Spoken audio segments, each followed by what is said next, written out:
In today's interconnected world, we're constantly barraged by conflicting information on what we should and shouldn't be eating.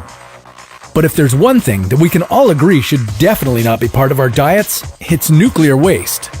In the movies, ingesting radioactive materials like uranium results in all sorts of crazy hijinks, like obtaining superpowers. But what would happen if you ate it in real life? How would it change your body? And how do we know that we're not eating it already? This is What If, and here's what would happen if you ate uranium. Uranium is a naturally radioactive material that was one of the main elements used to make the nuclear bombs of World War II. But you don't have to be a mad scientist to be exposed to it. The Environmental Protection Agency says that the average person eats up to 1.1 micrograms of uranium per day. How is it getting into our food? And how much can we eat before it starts to do damage? I know what you're thinking. I wash and inspect every piece of food I put into my body, and I've never noticed any glowing green materials. Well, it's not that simple. For one thing, contrary to what pop culture tells you, uranium and most other radioactive materials do not actually glow. And on top of that, the uranium we eat isn't being secretly sprinkled on top of our food by some covert organization, so you can remove your tinfoil hats, for now.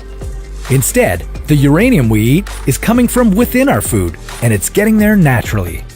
Uranium occurs naturally in soil, rock, and water, and it can be released into the air through wind and water erosion and volcanic eruptions.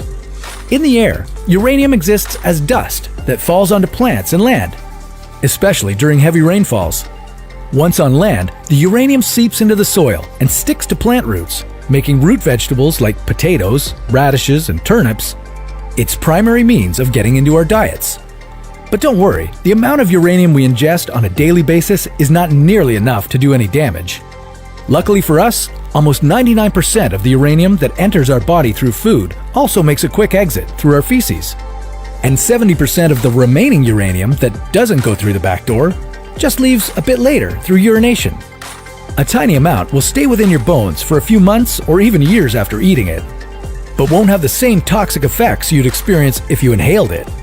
Now, just because we all survive ingesting it every day doesn't mean we should be eating big chunks of it and starting the uranium challenge online. Eating large doses of uranium would be very dangerous. If you consume 25 milligrams of it, you'd immediately start to experience kidney damage. And anywhere past 50 milligrams could cause complete kidney failure and even death. If you did survive those meals, you still wouldn't be in the clear, because long-term radiation exposure can lead to increased chances of cancer and changes in brain chemistry.